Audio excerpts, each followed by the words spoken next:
Hello, I'm Aiden.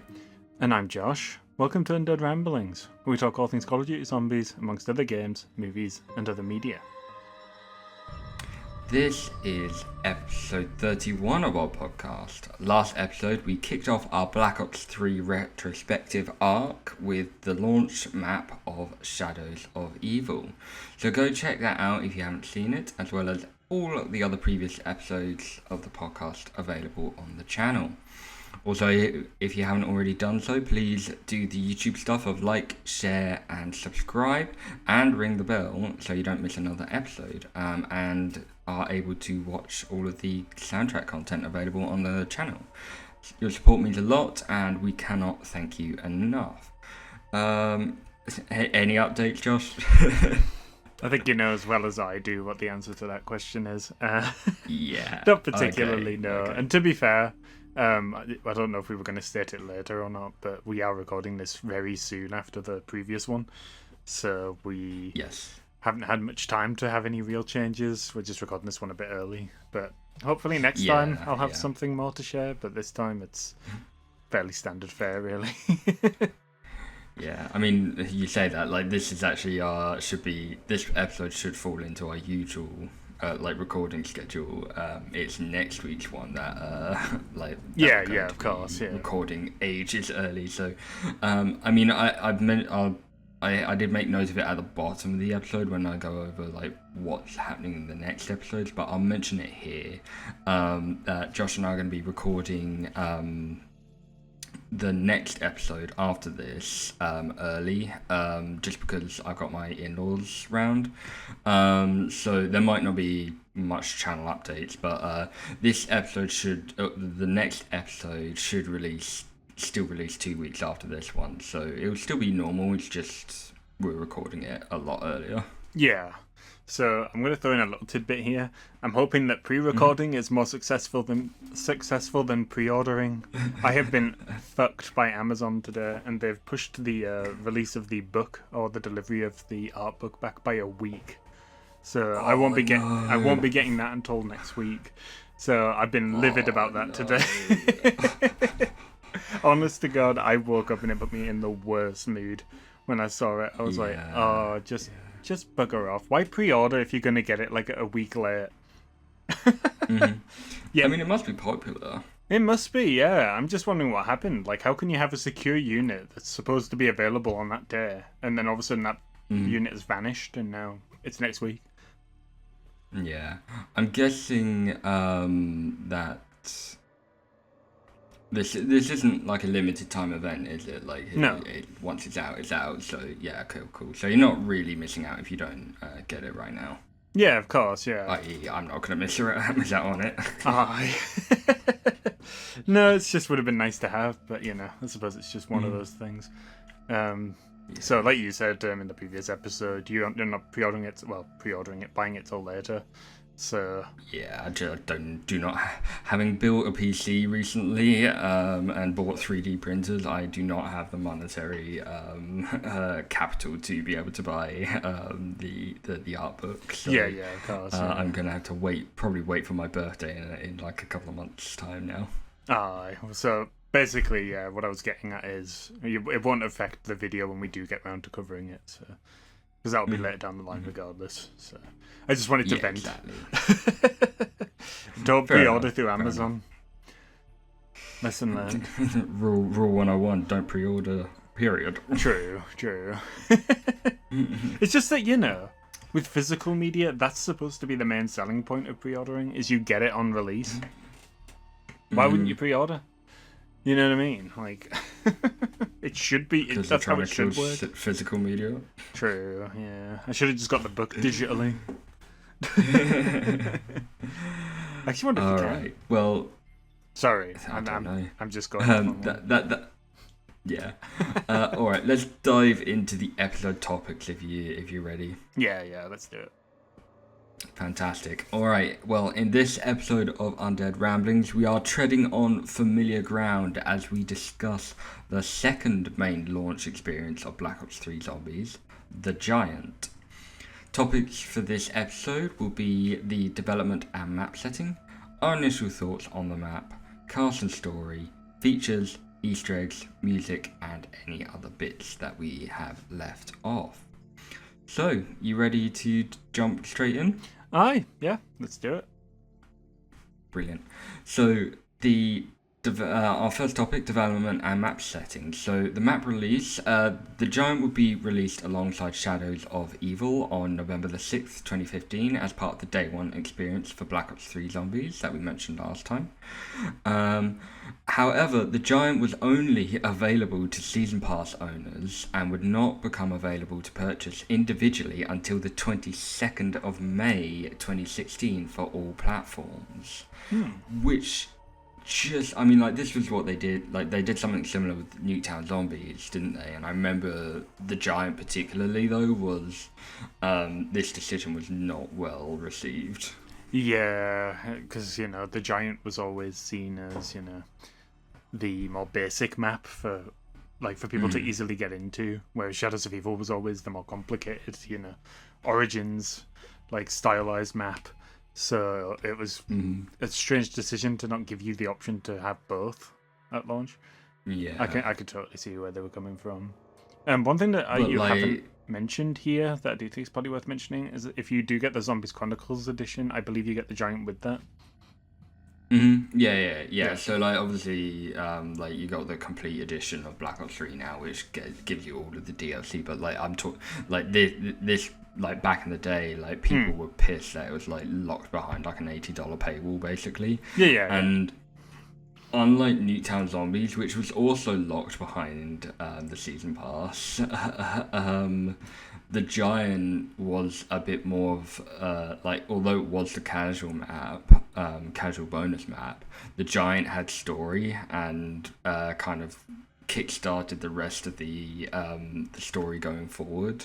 Yeah, for sure. The Giant, for most of this game's life cycle, up until Chronicles came out, was really the 9 from Black Ops 4 for this particular game, where it was the one you'd use to grind all your weapon cameras. So it would have sucked to not have it at launch and have to do all of it through Shadows of Evil. Exactly, and I believe Nuketown Zombies released had its individual release in December, I think, after Black Ops 2. So to wait till the 22nd of May, which I believe was post Eisendrache, to have its individual to be able to be purchased individually is a real rub salt in the wound kind of situation. Yeah, for sure. It's another typical tone deaf Activision decision to make it bundled in with the season pass exclusively. Yeah, nobody likes that. Yeah, for real. No one likes that at all. Nobody likes it. It's terrible. I'm glad we're past the days of season passes now. I've got to be honest. I don't miss these practices. Oh, for real, absolutely. Less microtransactions, the better. Though arguably we are exchanging that for less quality maps overall. That is true. No actual money being put into it. That is true, but another problem that the current format does remedy is player base on later maps, because in a lot of the DLC maps, it would split the player base in previous games, whereas that's not a problem anymore, which is really nice. Yeah, absolutely. It's both have their pros and cons. But, I mean, just kind of going on this track of unpopular decisions, I think. So carrying on, the Giant was first announced in July 2015 at San Diego Comic-Con, where attendants could watch the intro cutscene and would also get a signed poster for the map. The intro cutscene would be shown later on YouTube a couple of days later, but I remember there was a lot of discourse around how this was how all the big zombies YouTubers at the time got to go see the cutscene while the rest of us plebs weren't able to see it. And these YouTubers were talking about it and things like that. It's it was in very bad taste. I mean, I just did not. I personally didn't like that people got to see it before the rest of the world as well. Yeah, it's one thing that I don't really miss from that era, as hype as it was at the time and all this, that was when YouTube really attached itself, or YouTubers really attached themselves to this mode, I think.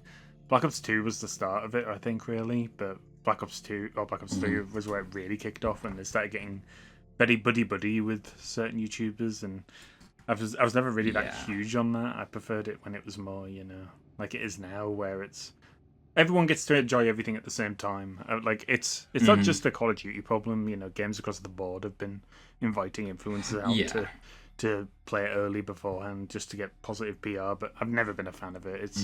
It's not my cup of tea. No, it smacks of elitism, basically. Like, just because you have this big voice and you can afford to, like, some of them didn't even have to pay. Like, they got their plane tickets bought for them and such. So, like, just because you're one of the big influencers, you get all of this stuff given to you on a silver platter, and like, and then said, like, the rest of us normal folks who don't have such opportunities, and like I'm a great believer of, obviously, if you work hard you get rewarded for it, and like, I'm not denying that like these influencers, like most of these influencers work hard, but it's the elitism that I don't like yeah, for sure.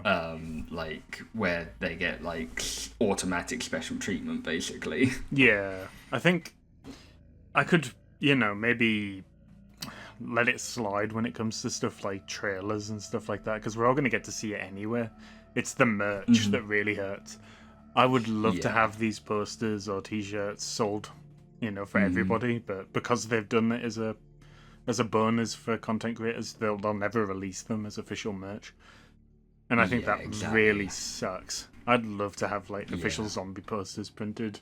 It would be so cool. They would probably make so much money from like things like the posters and like prop pieces, and like imagine if they actually released a proper timeline like poster that people could buy that was legible, obviously. Yeah, for sure. Like that would sell so much, I reckon. I mean, I think it's worked out in a way, because in its space the void has been filled by people online who are going out and doing all this stuff and printing it on like Etsy and stuff like that, so you could just go and get a third party. But obviously they obviously run the risk of like getting hit with a cease and desist hammer.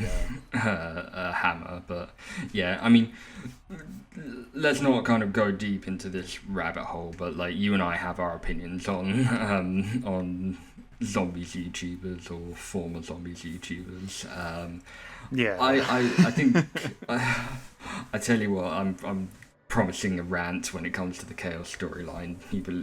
Don't you worry.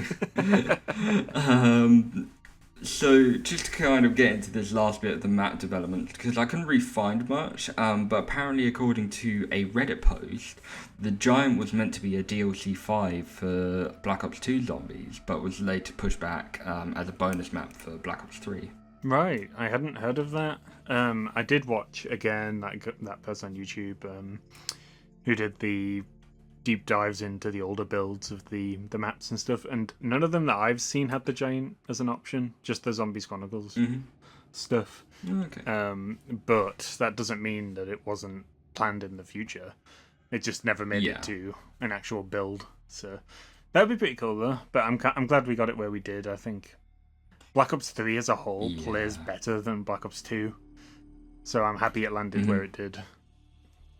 Yeah, I don't see like it fitting thematically into Black Ops 2. Like, just like coming off the back of Origins, like other than like it would have just been to serve as a glorified cliffhanger, basically. Yeah, and especially without the knowledge of Shadows of Evil, it would not make any sense. I mean, in fairness, the current version on Black Ops 3 still doesn't make any sense in certain regards. That's still never like this map's intro is a particularly confusing one. So yeah, I can imagine it like following on from Origins and then having this, and you'd be like, what on earth is happening? They've just told us that it's all a game. You know what I mean? And then all of a sudden we fast forwarded and now we've got Riese. What? Yeah, for real. Okay, so just kind of going completely off tangent here, but purely because of time for these episodes and not really knowing where else to kind of talk about this. Josh and I are going to talk a little bit about Craig Houston, because in the Mob episode we gave a bit of a rundown of who Jason Blundell was and his experience with Treyarch, and I thought this time it would be a good idea to talk about the other half of the face of zombies, who's Craig Houston, if that's cool with you. Yeah, let's go into it. So I'll just kind of read this out, and then we can have a little chat about Craig and his kind of legacy. I mean, he's still at Treyarch, but we think I'll read this out. Yeah, assuming allegedly. Assuming, yeah. So Craig is a senior writer for Treyarch, having worked as a writer for campaigns since COD 3 as a freelancer, with prior experience in comic books with Marvel UK, and then joining Treyarch full-time in 2008. What? His comic book involvement, that definitely shows through in Zombies. Yeah. I mean, like, for the better. Yeah. And yeah, he then joined Treyarch full time from 2008 with World at War. I couldn't find much of his involvement with writing for Zombies before Black Ops 3. But Craig and his writing team would work very closely with Blundell on Zombie's story and the direction it would take from Black Ops 3 particularly. Craig would also tap back into his comic book roots and help write the 2 comic volumes for Call of Duty Zombies. And then after Jason Blundell left Treyarch in 2020, Craig would become the face of Zombies with Corky Lemcool, I hope I pronounced that right, taking over as creative director. Taking over as director from Blundell. And I think as of 2025, Kevin Drew would become design director and the current quote-unquote head of Zombies. Yeah. So while we'd see Craig quite a bit through Black Ops Cold War, since then he's not really appeared a lot, but apparently according to like sources online, he still remains a senior writer at Treyarch. The last major thing I heard was that he went on sabbatical during, was that Cold War? No, not Black Cold Ops War. 6, during Black Ops 6, yeah. So yeah, that's kind of Craig's rundown. As I said, he's still, according to sources online, he still remains at Treyarch as a senior writer for the zombie storyline. But he's definitely left quite the legacy, hasn't he? Alongside Jason Blundell. He really has. He's more of like an unsung hero character, I think, in as far as Treyarch goes. I feel like until he made himself more publicly known in Black Ops 3, nobody really knew who he was, unfortunately, and I think that's a shame. And that happens a lot with, especially like people that make your favorite properties. There's a lot of people that contribute lots to it that you'll never even hear about. So I'm glad he came forward. So he managed to get, the support he deserves for what he does, because he's done an incredible job, especially with this game and going forward. And like you say, I don't know exactly what his involvement was in the past with like World at War and that, but I guess we have him to thank. Campaign writing, I think.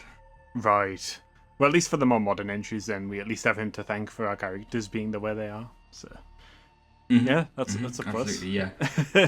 Yeah, I mean, I know that at least from the end credits, that both he and Jason worked on the campaign for Black Ops 3 as well. But I think their best work is definitely with the zombie storyline. Yeah, to be honest, I couldn't really tell you about much of the writing on campaign. I don't remember a lot of Black Ops 3's like campaign. But I do remember the Frozen Forest bit at the end. Oh boy, that was rough. I definitely the train go boom line. Oh, yes, of course, yeah. God, we'll need to cover campaign at some point. Yeah. Maybe once we've wrapped up zombies, we'll go through all of the campaigns. Yeah, sounds good. I thinking about like his his later interviews, mainly through Cold War and such. You can tell Craig is passionate about the mode, and loves his work, which is really refreshing to kind of see that. Even though they're still under the yoke of Activision, there's still craftsmen out like world craftsmen out there who really enjoy their work and are passionate, and he loves what he does, and you can tell he has a good team around him as well, because like the rest of the cast and other kind of zombies team really love, like it comes across that they really enjoy their work. Yeah, I think none of it has been more evident, ironically, than in Black Ops 4, especially towards the tail end. In certain interviews, he gets a bit, emotional about it, and I'm like, I totally get it. Yeah, you could, like I say, you could tell he's been around for the long haul. Absolutely. So, just like Blundell, we'll probably be talking about Craig, like as this story and the mode kind of progresses for the next few maps. So, this won't be the last time we'll touch on Craig here. But let's crack on if you're happy to. Yeah, let's do it. Cool. So the Giant, going on to like map setting here as part of our first topic. So the Giant is a map that veteran players knew like the back of their hands, as it would be a remake of the fourth World at War map, Riese. And I believe, correct me if I'm wrong here, Josh, this is the first like zombies map remake. I'm not counting the Black Ops 1 ports here. If you're also not including like Nacht appearing in transit, then yes, and that's more of an Easter egg. But like, I mean, a full-on kind of remake, like right. Nacht in transit is more of a kind of like a sub Easter thing egg, rather than like exactly. It's not like you actually get to play like in the map like you do in the Giant. Yeah, I think so, and I think it's probably going to be the jumping point for a certain DLC that we'll be getting later this season. Considering how well it did. Yeah, absolutely. And as I said, like this wouldn't, and this is the first of the remakes, but certainly would not be the last. So as such, because it is a remake of Riese, the map layout largely remains the same. Pretty much unchanged actually, with the central areas of like the mainframe where Pack-a-Punch is located, the courtyard where power is, and then the 3 sub-locations where the teleporters are located. So it's pretty much a 1-for-1 remake. I don't think there's actually like layout-wise anything that's different, is there? No, I don't believe so. There is one slight extra pixel of new space you can explore with a certain hidden perk machine, but that's it. Beyond that, there's literally nothing. Yeah. So the map has been given a fresh new visual overhaul, giving it a brand new coat of paint with, not brand new coat of paint, I should say a fresh, updated coat of paint, with the Black Ops 3 engine and lighting, as well as snow instead of ash falling from the sky. And I think visually, like, this is probably one of the best looking maps in Black Ops 3. Oh, absolutely. I could gush about how this map looks in Black Ops 3 all day. This, for me, was the first time like playing Black Ops 2 where I really was blown away by the visuals and the lighting, and it's still the baseline for how I judge a lot of the future maps, because I was genuinely blown away when I first saw it. Especially, being used to the World at War Black Ops 1 versions of the map, getting to see it redone like this, I think it's more effective than it is in Shadows of Evil because it's a remake. So it really showcases the changes a lot more than, say, Shadows of Evil does. And the setting obviously gives a lot of... there's a lot of bloom and a lot of like lighting effects in Riese that aren't present in Shadows of Evil. So I think they go a long way in making it look the way it does. But it honestly looks phenomenal in Black Ops 3. I totally agree with you. I kind of feel like a hypocrite going back to the trailers and for Shadows of Evil, thinking, God, I hate the visual style. Why have they changed it? Why does it look so cartoony looking? But nowadays, I'd give anything to go back to how it looked in Black Ops 3. Yeah. I think it goes without saying, just across the board, like Black Ops 3 is just visually the best looking game. Even even over 10 years later now. Like every map has this kind of polish to it, and it's not over it's not like it's over polished where like in Black Ops 4 where they got that kind of sheen on them. Yes, yeah. Like I know that like I remember Riese saying like the models in Black Ops 4 they are exceptionally well done. It's just but they have to kind of like dumb it down basically because of the hardware limitations. I think Black Ops 3 utilizes the hardware of the time exceptionally well. Yes. And it shows like it's a day and night difference from, because obviously we're in the Xbox One and PlayStation 4 era of consoles now, with this map. With this game, sorry, and the difference between Black Ops 2 and Black Ops 3 is day and night in terms of the visuals and how excellent it looks. And like just talking about the lighting here, like Blundell, like this is particularly for like the Blundell era maps, like compared to the Jimmy Zielinski eras. The light, we spoke about this quite a bit with Mob and Origins, but like, and we could see it quite a bit in Mob and Origins, but then we also see how well done the lighting is in Black Ops 3, and like Black Ops 3 Forward basically, but like, it just shows like how great things like the lighting is in Black Ops 3 when you compare it to the Jimmy Zielinski era maps, which had good lighting, don't get me wrong, but I don't know what it is that they do, but they utilize like the Blundell era maps onwards utilizes lighting in a very, very campaign-esque way. I think what it is in the early games, especially like the Jim Zielinski maps, they went for a more grounded, explicitly realistic look to it, but the Blundell era is very stylized. It is realistic, but it's got like a stylistic tone to it as well. That makes it stick out a lot more, I think, and it really, like, I feel like Black Ops 3 visually is them, unshackled by hardware, and then either that or they've become, masters of making the hardware do what they want it to do. By that point, they've absolutely mastered how this stuff works. You know what I mean? Like, I've like when I was putting the renders together, I'm still surprised at the fidelity in models, because I was going into it thinking, oh, it's Black Ops 3. That's the first next-gen Treyarch game. It's going to probably not look as good as the later ones. But honestly, you would be surprised how well it holds up. Even models up close still look fantastic. It really is and, like, impressive. Oh, go on. Absolutely. And like it shows like even today, like the game is over 10 years old, and I know that games have a longer life cycle, when I say a longer life cycle, I mean like visually have a longer life cycle than they used to, like back from the PlayStation 3 and Xbox 360 era. But like the visuals stand up exceptionally well today.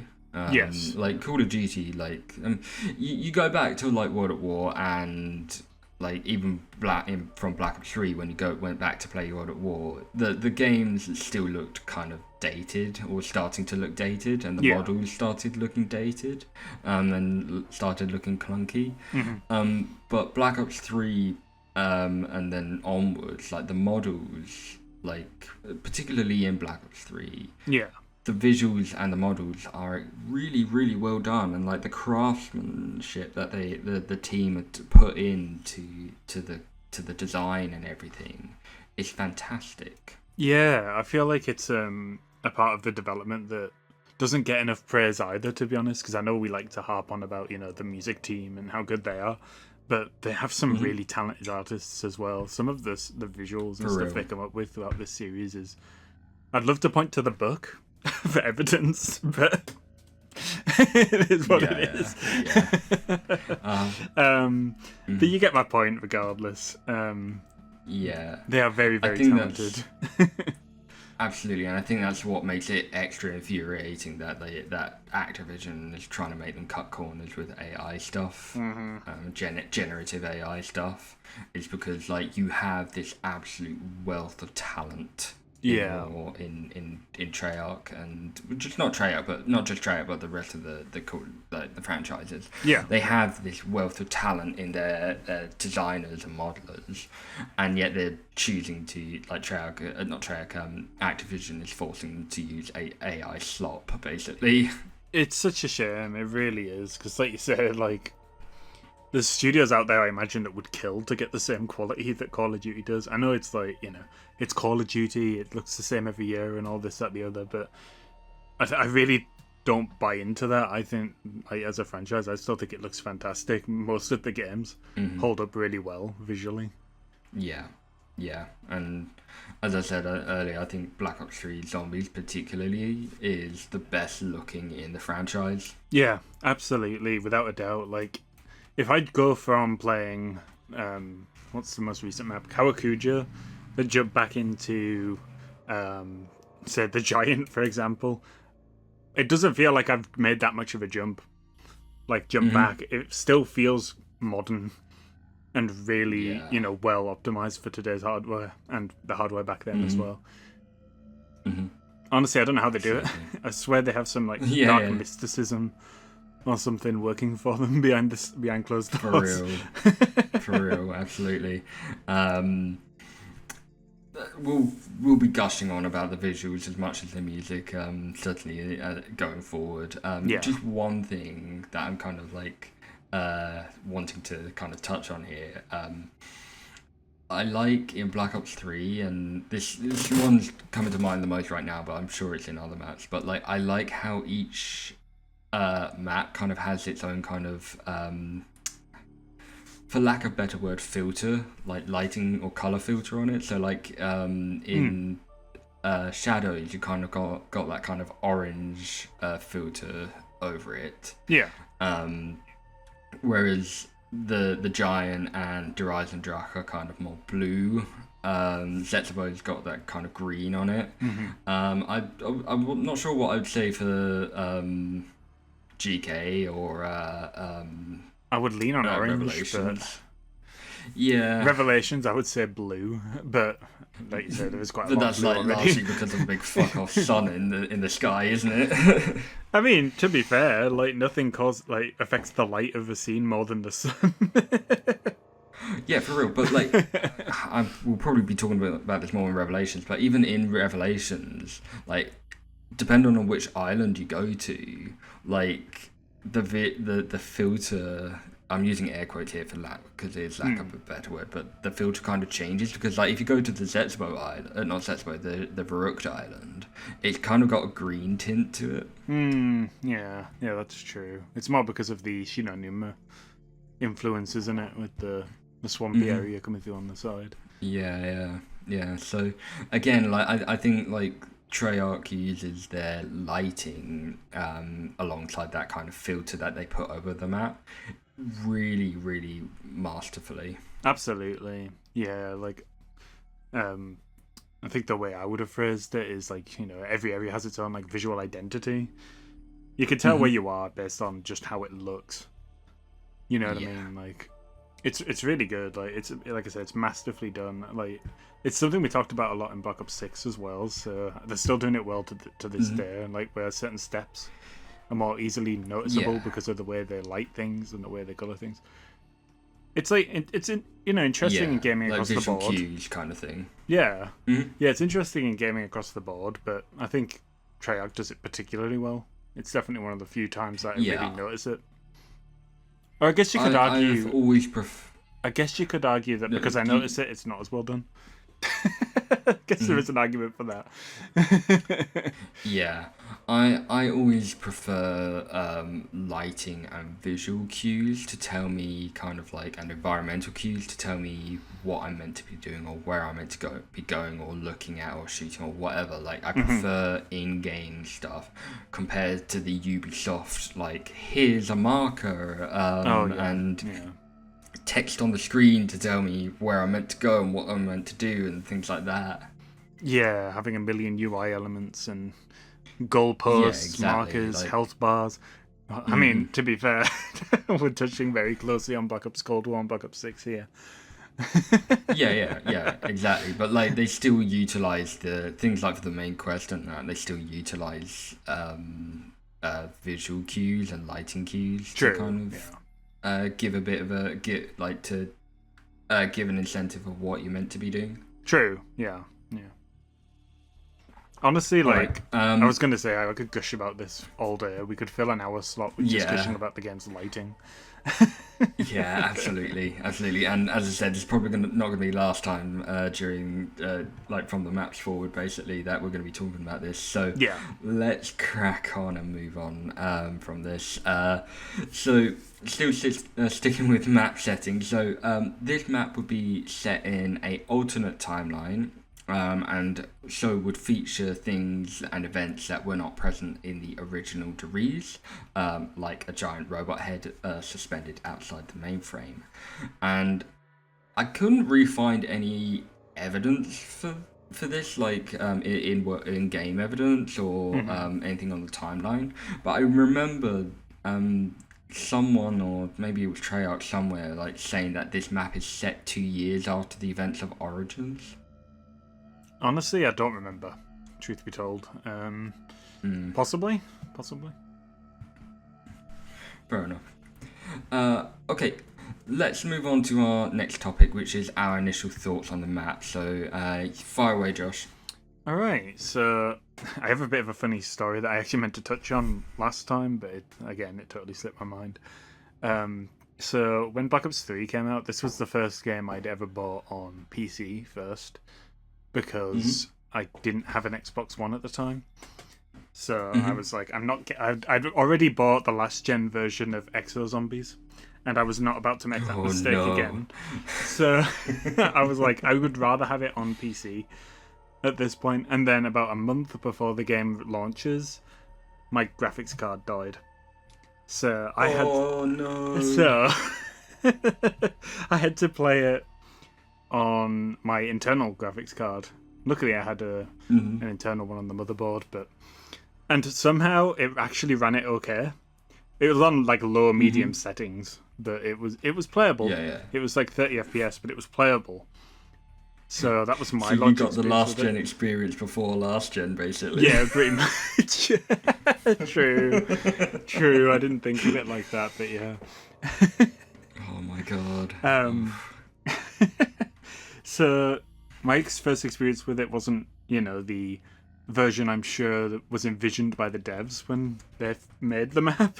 Because obviously it didn't visually look quite as nice as it probably should have.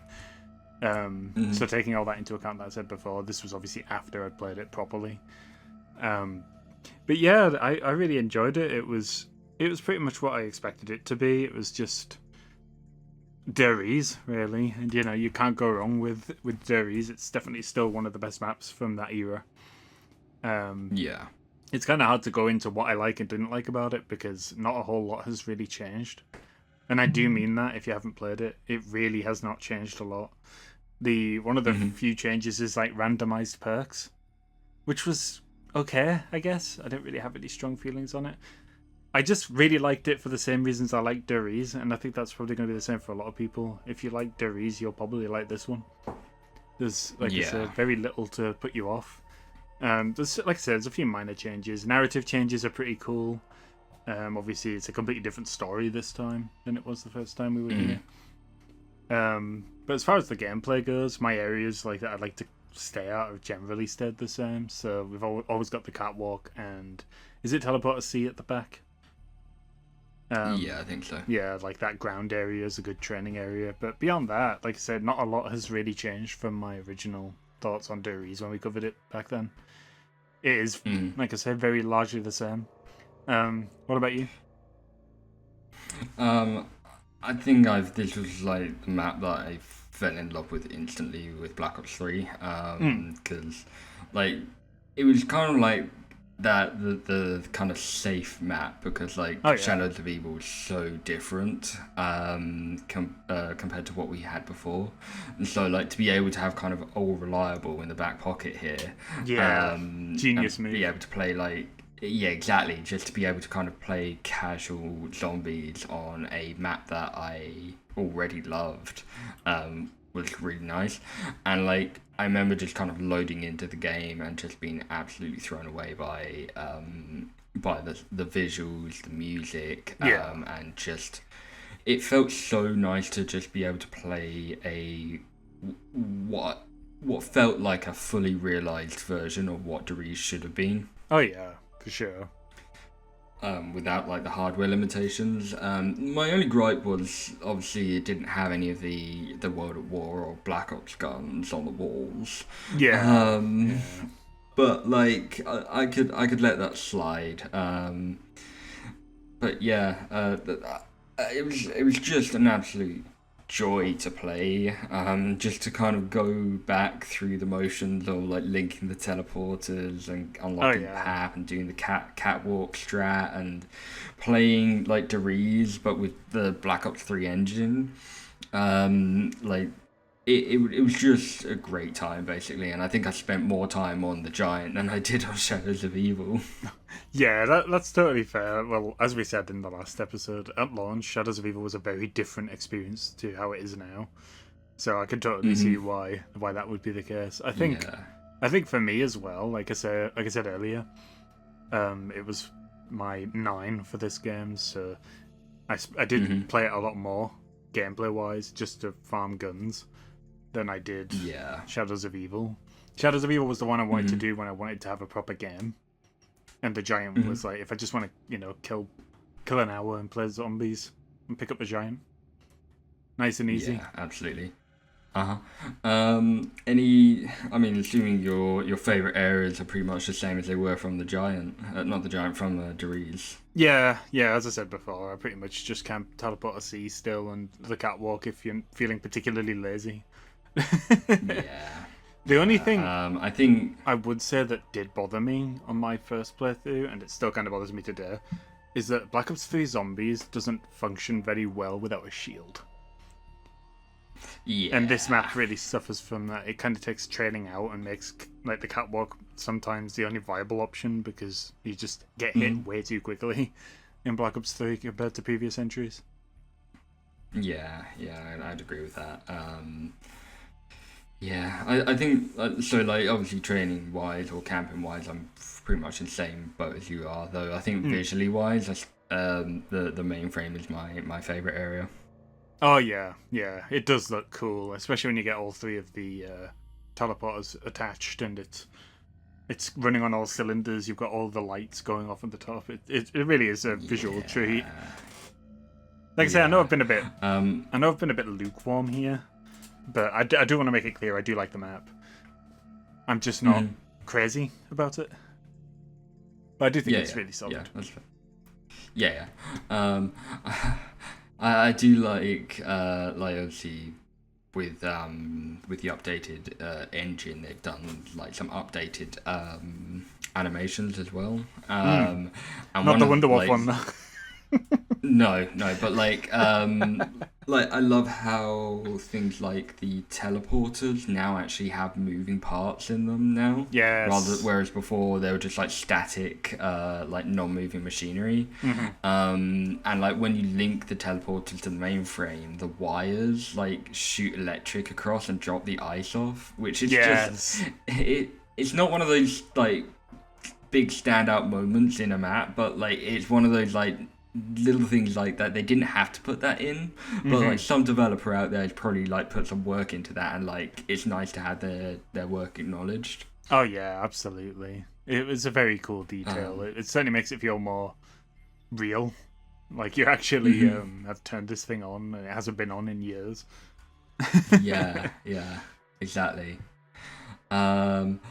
Okay, just before we go into our next subject, which is the story, actually, have I mentioned this down later? No, I haven't mentioned it in the other section, so I'll mention it here. Right. Let's just briefly touch on the last gen version. Oh boy.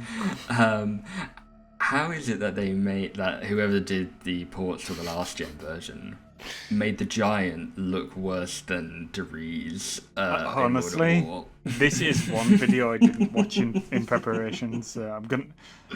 You'll have to take away on this one. I'm gonna have to have a look at it's this. Not that I didn't watch a video. I'm just looking at like images of it now because I couldn't remember if this was one of the maps that they did put on to last gen.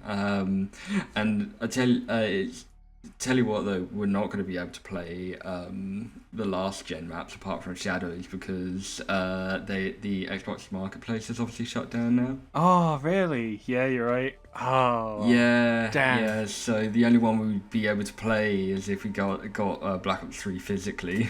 Do you hear that, folks? The definitive version of the giant has gone. We'll never be able to play it again. It's a real shame. It's an absolute shame. I mean, I'm sure there's probably an emulator out there, but yeah. I'm watching the Relaxing Ends video on it, and oh boy, it's rough. Yeah. Yeah. Oh, yeah. I hadn't. Like, how they made it look worse than like Warderies. It's like there's no lighting at all. Everything is just ambient lit. Well, virtually no lighting.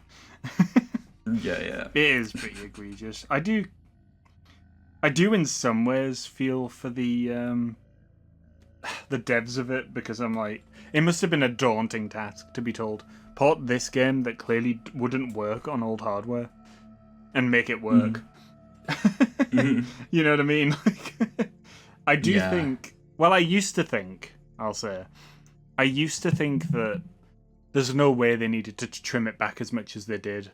But a couple of years later, and having seen how complicated the models for Black Ops 3 are, yeah, there's a case for all the cutbacks. It's a lot more advanced than I originally, at the time, gave it credit for. Yeah. Yeah, copying it one for one would not have worked, I don't think. I mean, when you think of, like, you know, the fidelity of the models in, like, Black Ops 2, they don't come close to what they've got in Black Ops 3.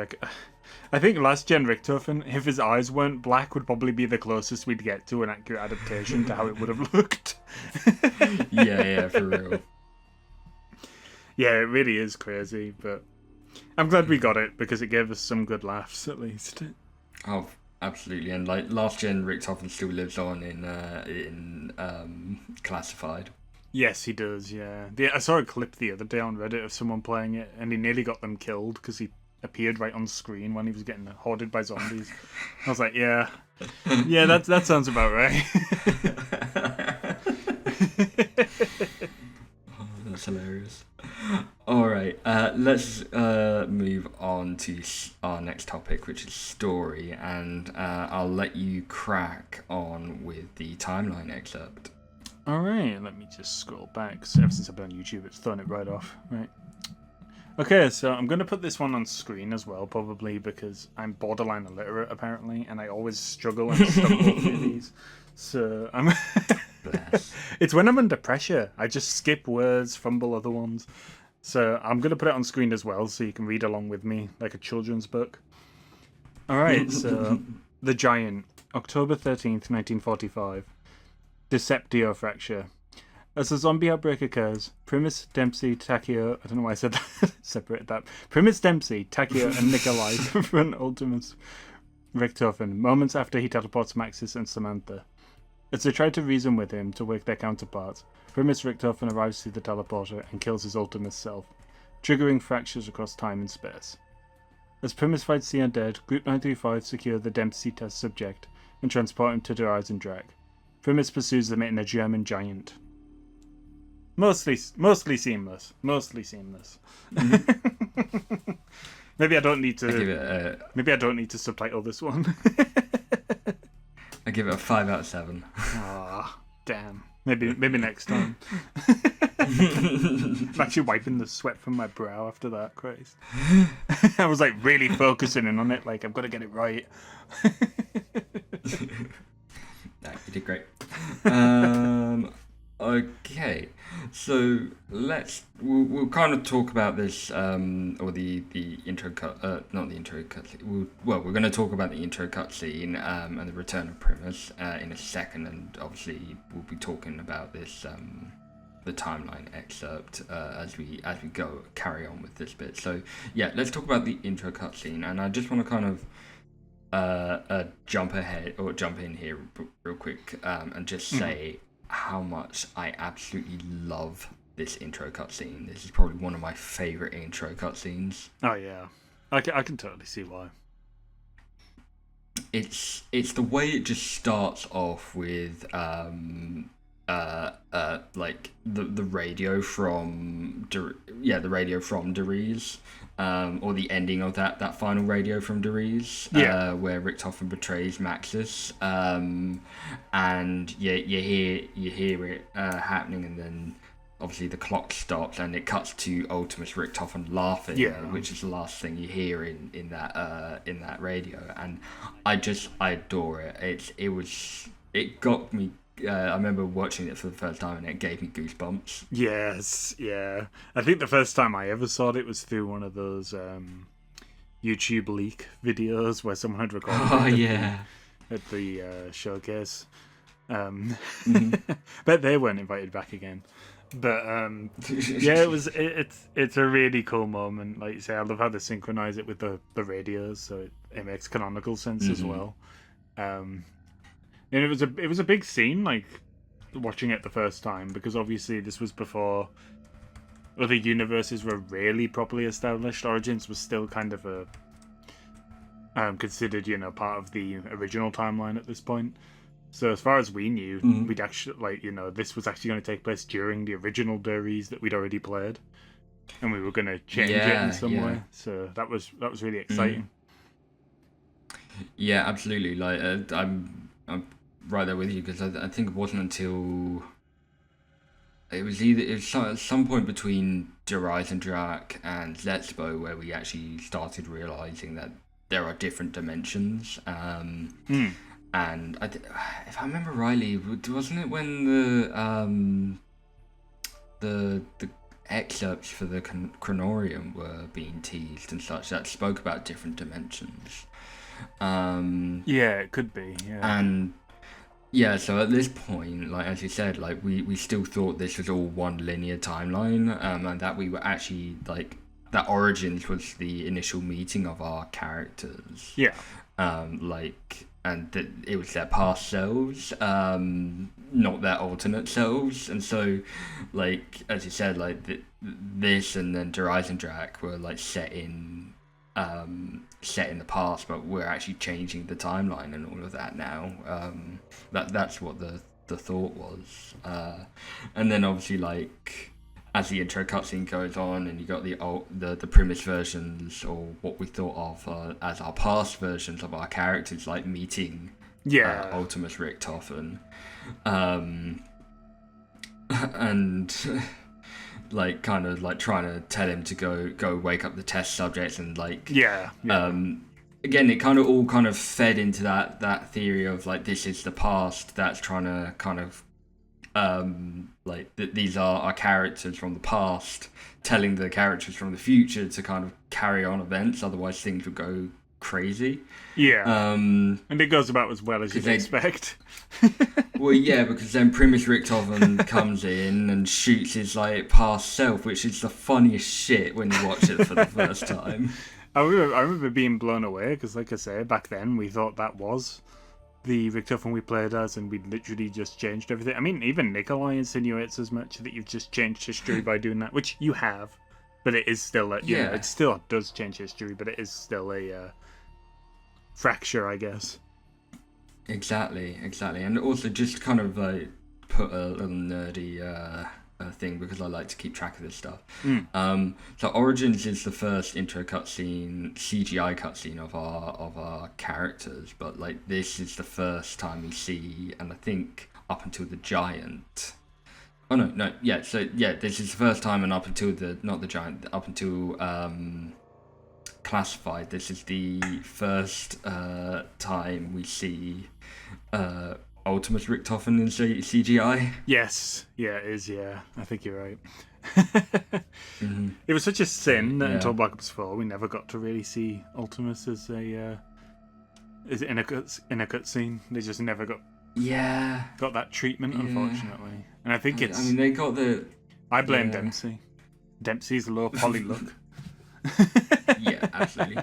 I mean, like, obviously you got the Ultimus versions of the characters kind of having their, like, apart from obviously Ultimus Dempsey, like, but Takeo and Nikolai kind of had their moments in Black Ops 3, but we never actually saw the Ultimus crew until in a CGI cutscene until Classified, basically, which even then it was still only the outro cutscene, which is just absolutely criminal. It really is, yeah. But at least we got to see them in 3D, I suppose, because after that it would have only been the 2D cinematics from the latter half of Black Ops 4, so...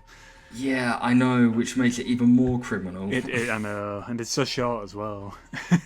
Yeah, I mean, like, to be fair, they got more than what Victus got, so... True, yeah. poor Victus. Aye. So, yeah, I mean... Just kind of going back to that intro cutscene, I really love that final scene where they kind of all line up and then do the that jump. leap into the it's I mean, it's corny as hell when you think about it, but it's still so cool. It just makes me think of like the cover art to the High School Musical. Oh fuck yeah. No, it is really cool though, and especially at launch, that you say it was like one of the hypest things to see. It was really top notch. And like I say, like one of my favorite moments in the intro cutscene is when they're telling Richtofen not to press the button. That like shit-eating grin he has before he presses it is so good. Because you know he's gonna do it. Yeah. Like, he's not gonna listen to them. Why would he listen to them? No, it's so perfectly in character for him. That's why I love it. It's so good. Yeah. Just before we move on from the intro cutscene, because obviously there's no outro cutscene as well. I love, like, I know we kind of talk about music later on, but I really want to touch on the music used in the intro cutscene, and that the bit that plays as the teleporter opens and we see Primus Richtofen. Yes. And it uses the classical round change motif. Yeah. And then it just kind of builds up and then just stops abruptly when Richtofen shoots his other self in the face. I love, like you say, like with that music as well, like as a companion, just that scene is so like excellently done. The way everything just goes quiet while he's just like staring at him, and he looks disgusted. I mean, I get it. He's absolutely repulsed by himself. I'm like, yeah, I get it. Have you actually uploaded the intro cutscene music? For the Giant. Yeah, I don't think you have. I do vaguely remember there being a specific problem with that one that I couldn't get it.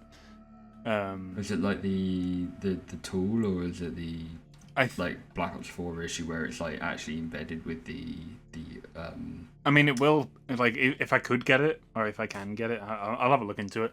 But if I can get it, it's probably going to be the sound effects are going to be in there. There's no way to pull the music on its own, unfortunately. I mean, thinking about it, I don't remember you actually uploading any of the intro cutscenes, have you? I did, yeah. I did it for the other ones. Yeah, Shadows of Evil has it. Oh, okay. Revelations has it.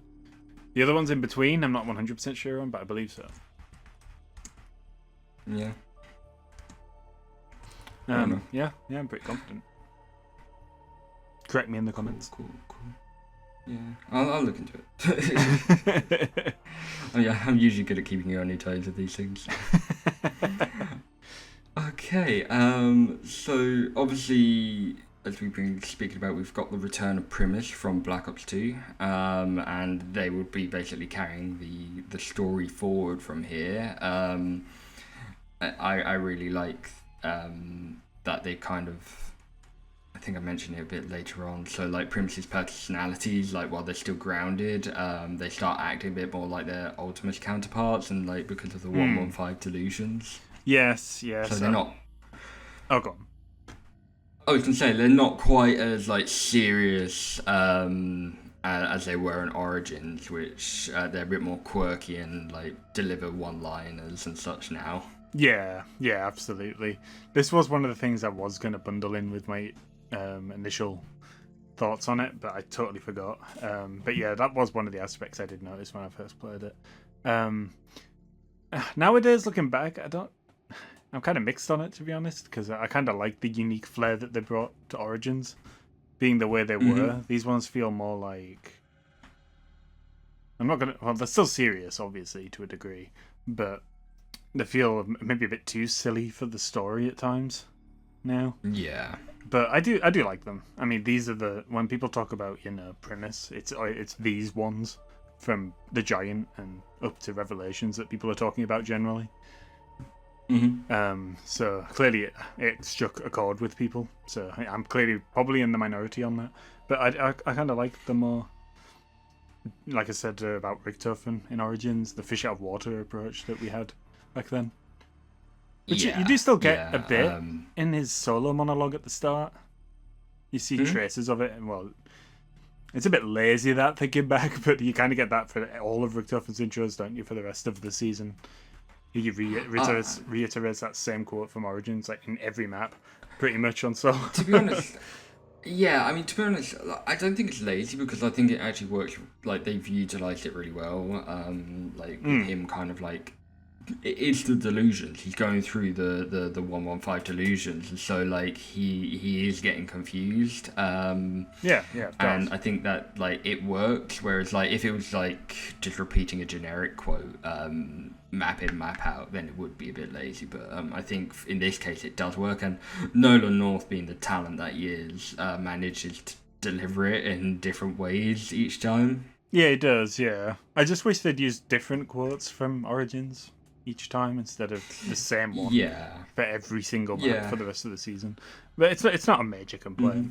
I do, like I say, I still fell in love with these versions of the characters regardless, so it's clearly not a huge issue. And I like that, like when they're doing like their general conversations, or if it's cutscene stuff, or like just round start monologues, they are like that more serious version. Whereas like during just general gameplay, they do have those kind of quirky one-liners and stuff like that. Or when they're having conversations, like they're a bit more serious as well. Like for sure. So I think it's the perfect mix of the two, really. Yeah, they are serious when it matters the most, so I suppose that's the most important part. Like I say, I do still like the quotes. I remember there's a lot of them in this map in particular that, because of that, they use that almost as a catch-all to reuse quotes from the original Der Riese as well, which I'm a bit like, that's a bit too much, I think. But it is what it is. It is what it is. Yeah.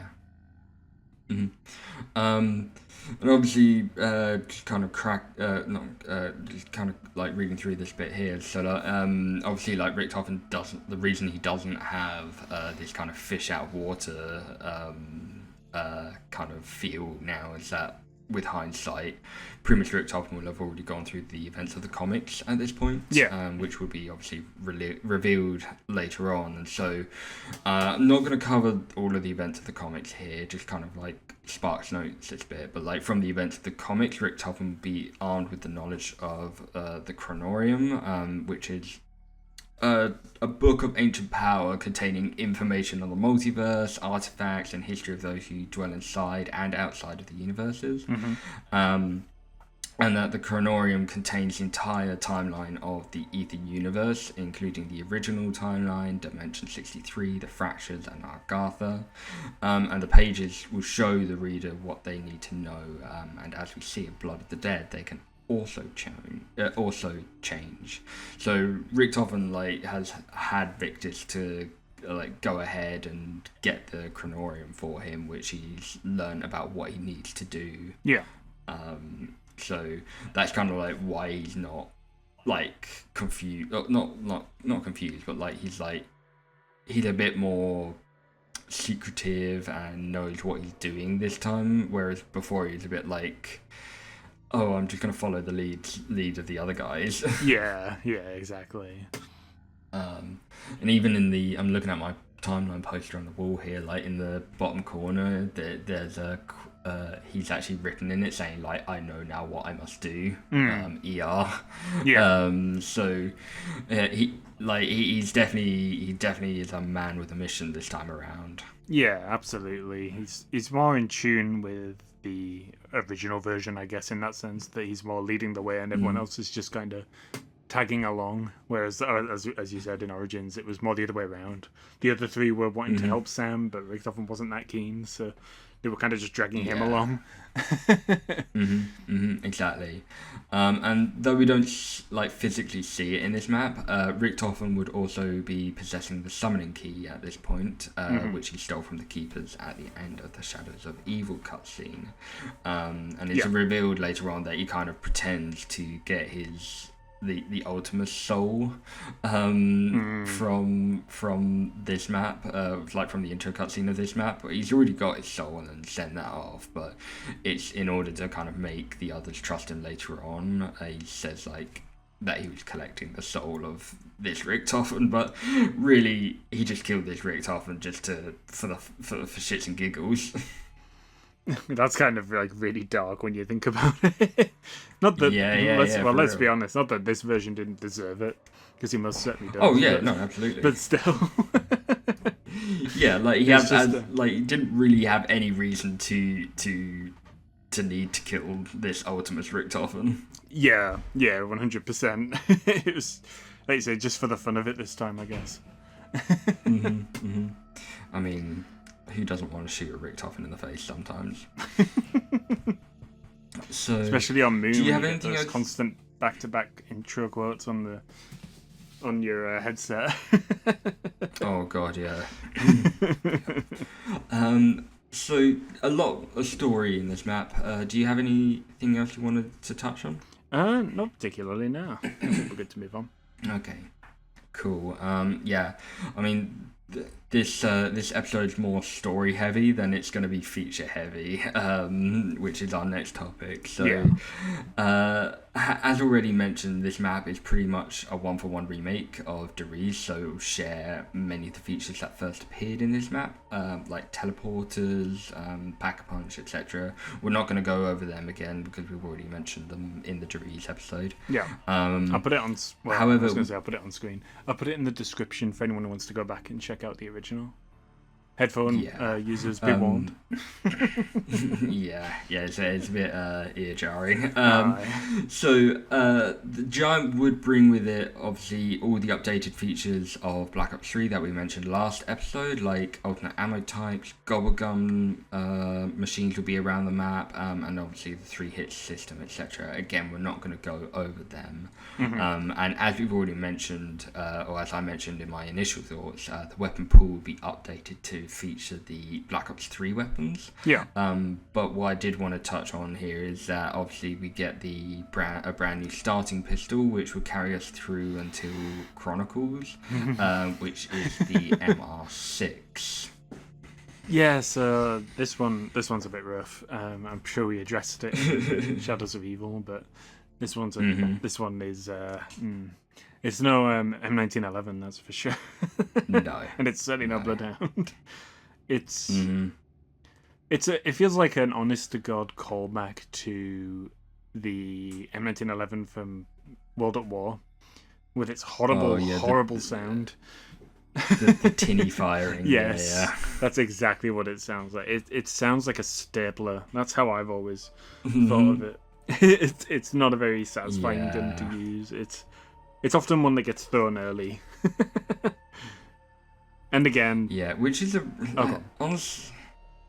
What were you gonna say, sir? I was just gonna say, it's funny because most of the other guns in Black Ops 3 sound great. They've got that kind of beefy oomph that you need you want to hear when you're firing a gun in a first-person shooter. But the MR6 is one of those ones that just feels like a wet fart, basically. It really does. My favourite reference for that particular sound is the Man of War. I love how that thing sounds. It's got such the recoil on it gives it such a kick.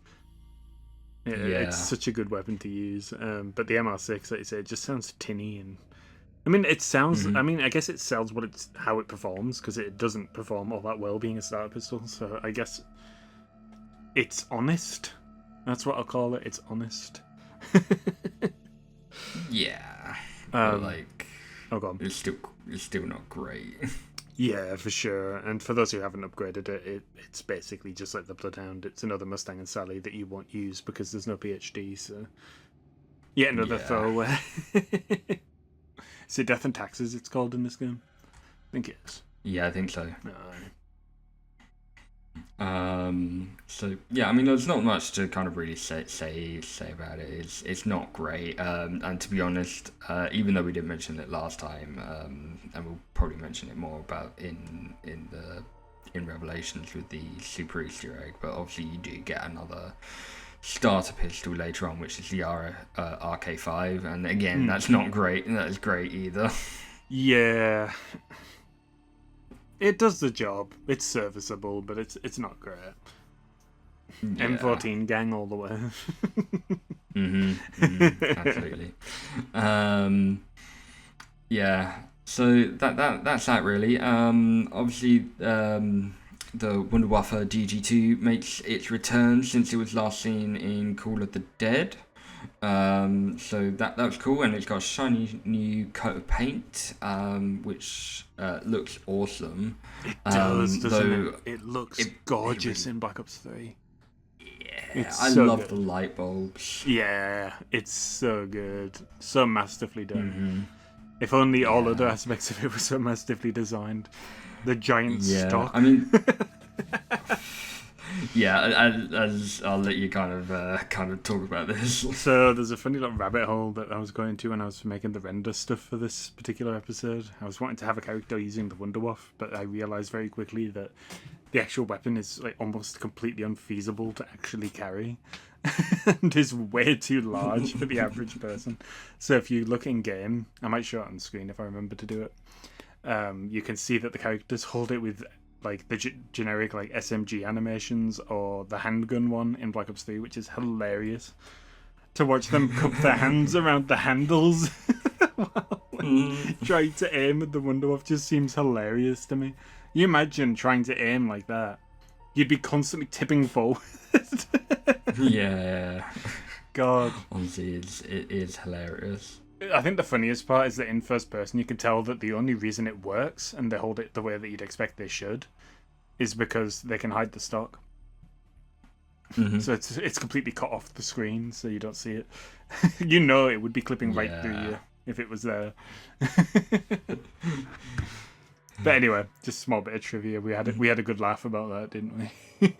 Yeah, we did. And one thing I do love about the Wunderwaffe is that I'm glad that they reused the original sounds for it as well when you're firing it, and that kind of squeaking noise that it makes when after you fire it. So that was definitely a welcome return to those sounds. Yeah, because they're so classic. They really are. And another plus here is, much like the Black Ops 1 version, they got rid of the World at War curse in this map, so you do not get backlashed here. So that's good.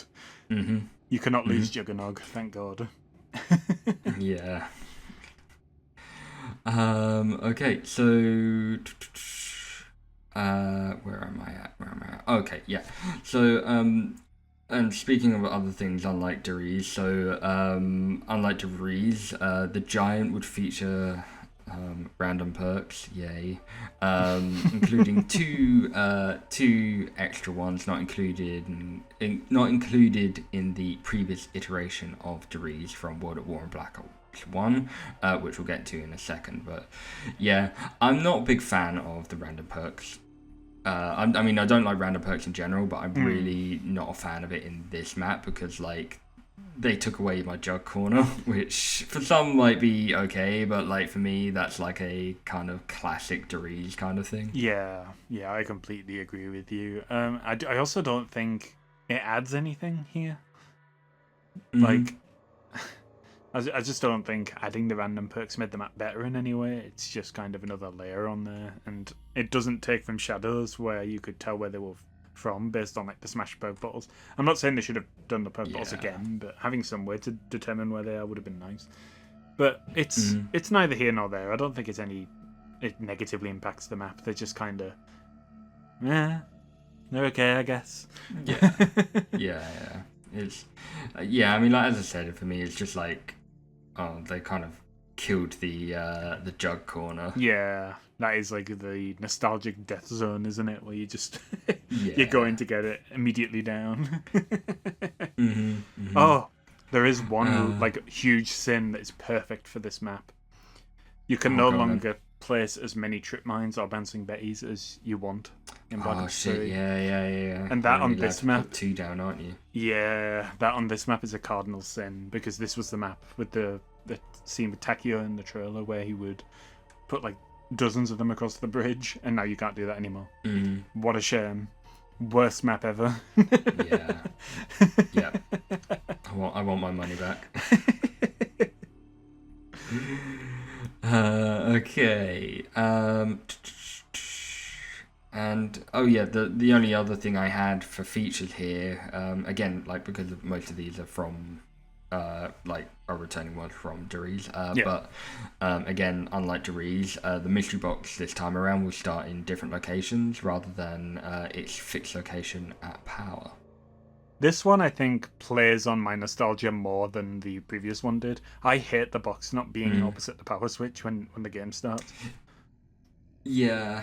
That completely changes the way you play the map, which I guess in some ways is a positive. You know, that's probably what they were going for, but now I'm just like, it's not where it should be. I know it's supposed to be. Yeah.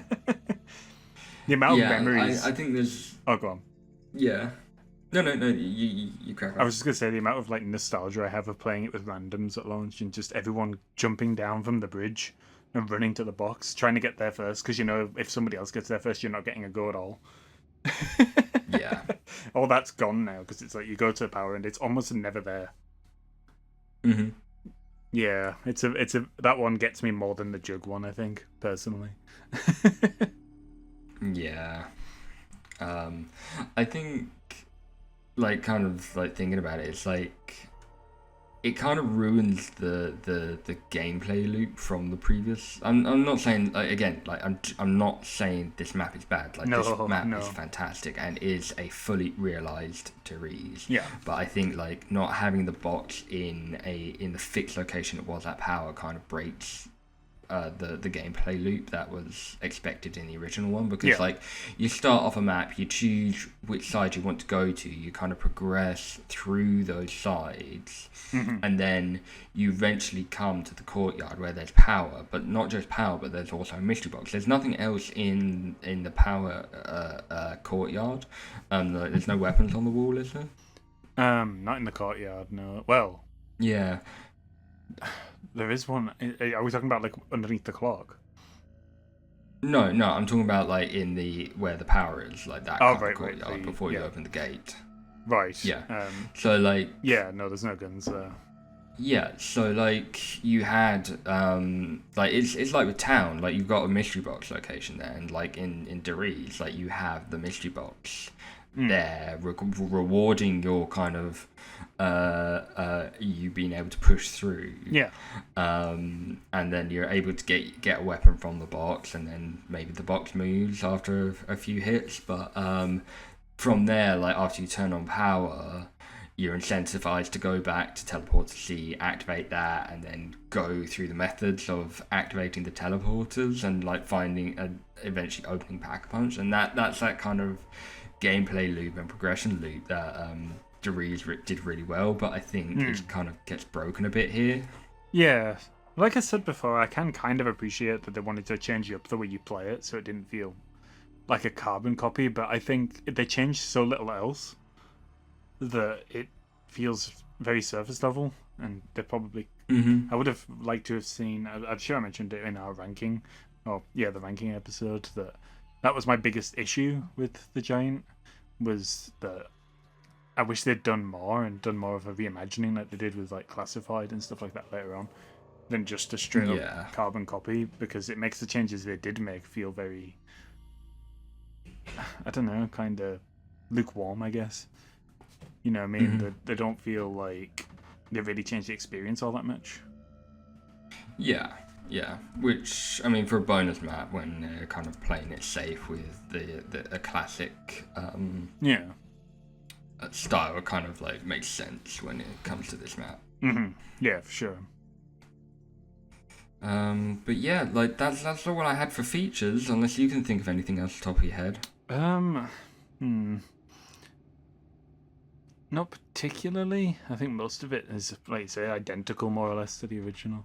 I'm assuming that, like, the general Black Ops 3 changes, I'm assuming the points have been upped to how many you get when you go prone next to the perks. Oh yeah, they fixed that visual glitch as Right, well. yeah. Like, so you get, instead of a 25 or what it looked like to be 50, you actually get 100 points now, isn't it? Yes, I believe so. Yeah. Yeah, for the loose change Easter egg, well remembered. Yeah. Beyond that, though, I think you've covered pretty much everything. Cool. All right then. Let's move on to Easter eggs then. Starting with the main Easter egg, and I use that very loosely. Paradoxical prologue. So the giant lacks what would be considered a main Easter egg. However, it utilizes a revised version of the flytrap Easter egg from the original Riese, where players have to hunt down 3 objects scattered around the map in order to activate the beacon, so that Ludwig Maxis can locate Primus. Yeah, so once again, as we said before, this is largely the same again as the original, except again, more. I feel like I'm getting really negative in this video, and I really didn't want to. But, like, again, they've changed things like the placements, but nothing else. And it's like, again, it feels very, very surface level. You know what I mean? A bit inconsequential, just very small changes for the sake of small changes, while also, through the quotes, like, reiterating that, you know, we have to do things the exact same way as last time because it's very important we do it the same way as we did last time, but then changing the locations. And I'm like, but why then? Why not just keep them the same? I mean, it's not a bad Easter egg, but it's just, you know, the same kind of. You know what I mean? Yeah, it's like, what was the point of making this change, really? Yeah. I did hear, like, I don't know if I should have said this in the map development thing, but I'm sure that someone did tell me that originally the Giant was supposed to be more ambitious than it is in the current version, but they ran out of time. I could see that. Treyarch. Yeah, I could see that. So we kind of land with this one. But like I said, I think it's enjoyable enough, especially like the first time you do it when you find new locations. But it's like beyond that, it's just like doing the original again, really. What about you, though? What do you think? Yeah, to be honest, I'm neither here nor there with it. It does what it needs to do. It's kind of cool that Maxis replaces Samantha because she's only just been teleported this time around. Yeah. Hearing it like an older man trying to sound like a little girl, it's something, all right. I mean, I don't know about you, but he sounds so bored. He does, yeah. Fred did not have bills to pay on that one.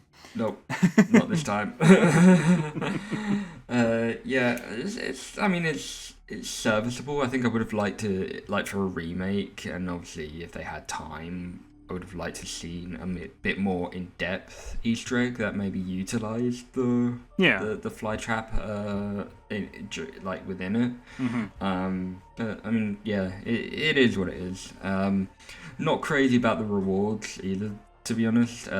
Just getting 1,000 XP and then the Annihilator pistol from the furnace. Yeah, I don't know what I would have rather have had instead than the Annihilator, but it works, I guess. I'm glad we got. I don't know. There's some part of me that's like, sometimes you do get a reward, but it's so disappointing that you think, would it have been worse if I didn't?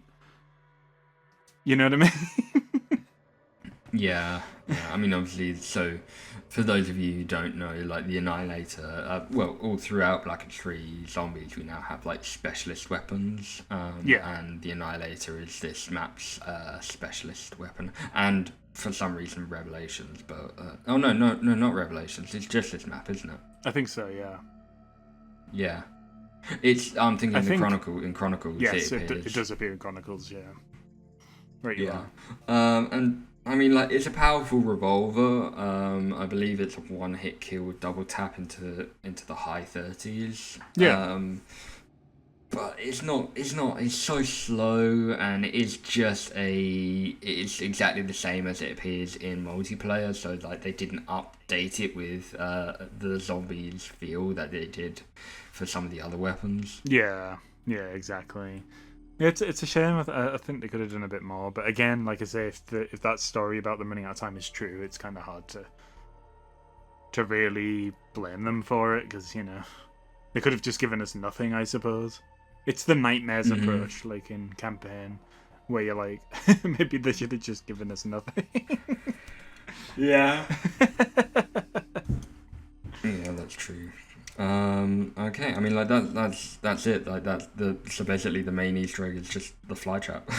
Yay.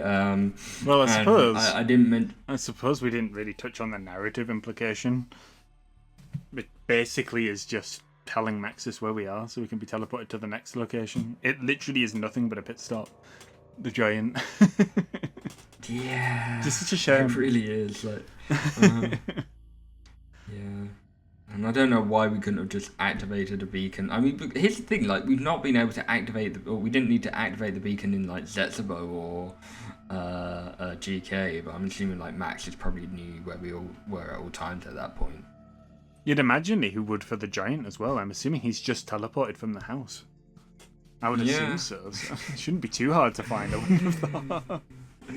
So there we go. I think we're thinking too deeply into this. This is why I held back on the intro and didn't go into all the, like, what the characters are talking about and all the vague quotes, because I'm like, none of it. I couldn't make heads or tails of any of it back then, and I still can't now. How like Dempsey, Takio, and Nikolai know so much despite not having the access to the Quinorium until after meeting Victor. They just know. Yeah, apparently. like exactly. Like when you break it apart like that and go into depth, like it does kind of fall apart a bit.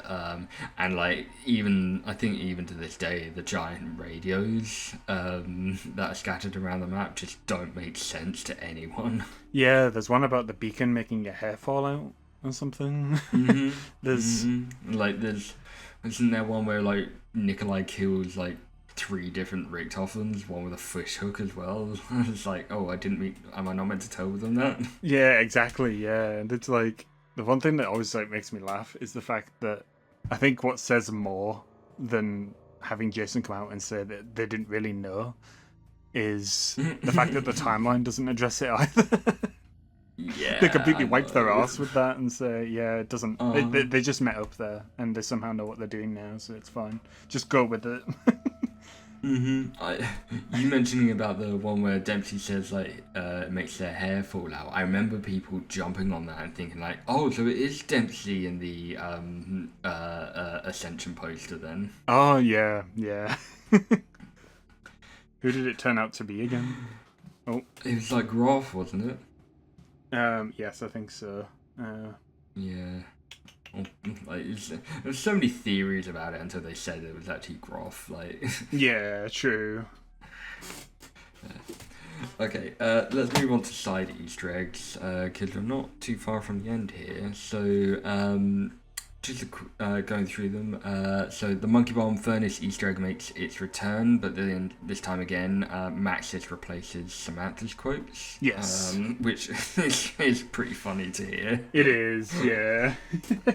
Hearing him try to sound like a little girl is just outrageous. And do you want to go over the 6th perk Easter egg? Yeah, so they added one new side Easter egg into this map. Sorry, like before we started recording, I was talking about a wasp that was invading my personal space, and I've just found it, and I've just had to deal with it. So sorry if I was a bit absent there. Oh, I feel bad now. Actually, I don't even think it's a wasp. I think it's a bee. No, it is a wasp. But Okay, cool. Whatever the case, I'll sort that out after we finished. So at least I didn't scream like a girl. So that's a plus. Yeah. So they added a new perk here. Well, a new perk Easter egg here, where if you throw a monkey bomb into each of the 3 teleporters and then teleport with it, you'll be able to activate the giant robot that we mentioned earlier. And it will fire a laser at like a pile of snow, and that's what I meant by you'll get access to a few extra pixels than the original Dairies. I think. I'm assuming that area's barreled off with like barrels or something like that in the original. Like that, maybe. Yeah. And and it'll either give you dead shot or stamina, also randomized. It's a complete chance which one you'll get. But it's pretty cool. Yeah. The only issue is it's a 50-50 reward for me. I'm like, stamina up is nice, but I don't like. Most people don't train in Dairies, so you're mostly wanting the dead map shot. is also so small that you don't need stamina. Yeah, true. And like you say, you're mostly probably going to want dead shot if you're wanting on the catwalk. It's going to make your headshots a hell of a lot easier. So generally, you only want one of the rewards, and most of the time, I get stamina. Yeah, I would have rather. And it should be. They'd put Wonder Fizz in there instead. Yeah, what for? Oh, and like had the extra perks, like including like cherry and all of that in there. Possibly, yeah. I was mainly just thinking of adding that, but not those two. But yeah, you could add the rest. Yeah. I mean, it should also be said that you can just completely bypass this Easter egg and run on the house or perkaholic. Not that I would question why you're running a perkaholic on Riese, on the giant, but like you can like get these perks without even needing to add one of these perks, whichever one's present on the map, without even needing to activate the Easter egg. I can't imagine a bigger deception than activating it to find out that it gave me stamina. That is true disappointment. I want my money back. Yeah, 100%. And the only other little Easter egg that I can think of that's on the map is that Icarus, the plane from Mob of the Dead, can be seen on top of the building where the catwalk is. Not really doing anything particular. It's just there. See, this is where it starts getting weird. Like, I know it reappears for a few of the other maps, but it appearing in Shadows of Evil makes sense. Same universe and all. But the giant seems like a bit of a weird one to have it in. But it is what it is. Yeah. It's not like a big issue or anything. It's just kind of there. Weird. Yeah. Yeah. Other than that, I can't really think of any other little side Easter eggs outside of like ciphers and all of that. Which obviously the cipher game gets big from Black Ops 3 onwards, and that's a topic on its own. Maybe in the Revelations episode we might talk on them, but. I'm not going to get into those here, but I can't think of any other little side Easter eggs unless you can. Not off the top of my head, no. I think that's pretty much it. Okay. I think as always, after Easter eggs, it's favorite topic time. So music. All right. So for this one. We have a remix version of Beauty of Annihilation from the original Dairies done by Brian Toohey, and it's really solid. They used I think it's all the original recordings, isn't it? I don't think it's the undistorted vocals by Alina. Because she didn't actually start properly screaming until 115, so they distorted her vocals for the original Beauty of Annihilation. Yeah, so in this one we kind of get, like, I guess the ASMR version, we get, like, whispering instead. It's cool how they did it, though. I do like that. And it paid off. I think the original vocals obviously wouldn't have worked with the proper screaming like it does in this version. Yeah. This one's more of a gentle kind of remix, isn't it? Yeah. So this one is one where, as we've talked about outside of the podcast, is one I'm going to go to bat for because this one gets a lot of undue hate, I think. Mm-hmm. This one is such a good remix. It really is. It really is, yeah. I have never gotten the criticism for it. I know a lot of people didn't like it because it's quite a bit different to the original, but I think in the style of these characters and this particular story, it fits a lot better than the original would have. Mm-hmm. And the setting as well, with like, you know, the snow coming down. It's very melancholic, this one. And I think the song sells that a lot better than... As good as the original is, I do truly love the original, but I think this one suits this particular version of the map a lot better. What about you? Mm-hmm. I adore this version, and in some moods I actually prefer this version to the original. Oh yeah. I know I'm gonna get absolutely pitchforked for that. Mm-hmm. But I think I love. I mean, they're both two very different tracks, really, aren't they? I love how I love when the music starts, you got kind of the piano kind of like bringing it in, and then on the outro part of it brings back Samantha's lullaby. Yes, it's so good. I like the changes to like the way the song's written. Like some of it plays slightly out of order, and some bits play here and there. It's really cool. I think I low key kind of would like to. Now that we've heard her in quite a few songs since, like I kind of low key would have liked to hear what Maluka would sound like with this remixed version. Well, you're in luck because I think the power of AI. You can have it done for you. Fuck that. No. I'm not besmirching Alina and Maluka's voices like that. No, I agree.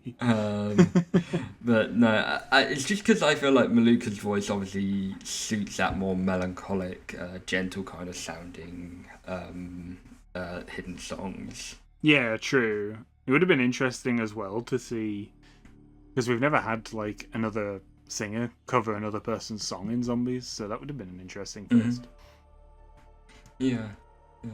And obviously, it should go without saying, obviously we haven't had a remixed version of another song since this one. That's true. Speaking of which, actually, going slightly off topic here, the song for the Final Backup 7 map is Alina again.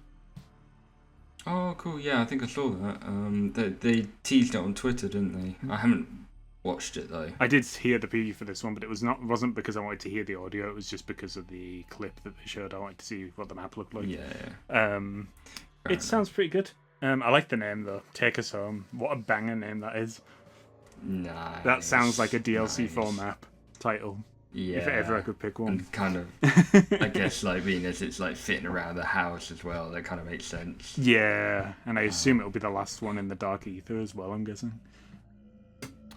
We'll see. And I'm also tripping over myself here again, as always. It's going to be like my one per episode now. Because, well, they remixed. Would you call Blood of the Dead's Where Are We Going a remix? Oh, the extended version. Yeah, so I think that kind of falls into the same categories as Beauty of Annihilations. True, yeah. I don't know, I feel like Beauty of Annihilation is the same song, but just, altered. But I feel like this one is... Oh, that one, rather, is the same song, but with more built into it. So I don't know. I don't know if I'd put them in the same ballpark. They're both great. We'll let the comment section decide. Aye. Alright, so moving on to the soundtrack for this map. This one was my soundtrack track. No, it wasn't my soundtrack. It was Shadows. That was my soundtrack pick. But this one really stands out as well. Pretty much every piece in this track is amazing. Yeah, I would agree. I don't really want to follow that because I don't want to disappoint you. I'm not crazy about it. I think it falls in line with how I feel about the rest of the map. Really, it's just kind of okay. I'm not overly crazy about the soundtrack in this one, but I do like it. I mean, the three that stand out for me is the one that plays at the beginning. That one I do really quite like. Again, it's that kind of gentle. Is it piano? Yeah, I think so. Yeah, I think it's piano that kind of plays as you load up. The turning the power on, like kind of gives it that kind of epic score that you kind of done something like the something major in the map. Oh yes, yeah. Is that the and then the one with the timer? Yeah. No, just turning the power on. Oh, like, turning just the power switching on. the power switch on. Yeah. And then my third one is the activating the teleporters, like and the timer. Gives me that kind of finished vibe from Origins. Yes, yeah, I would totally agree with that. See, that's why I was getting confused, because I knew you've said in the past that you really liked that one as well, so that's why I was thinking of that one. Right. No, I do agree. They're both great. My only issue with the timer one, same as finished from Origins, is that they're both too short. That's kind of the problem with this game's, well, this map's soundtrack. There's not a lot of it. There's only like a handful of songs, isn't there? But what's there is great. Yeah. Yeah. Cool. Okay. Anything else you want to talk about the soundtrack? No, I think that's it.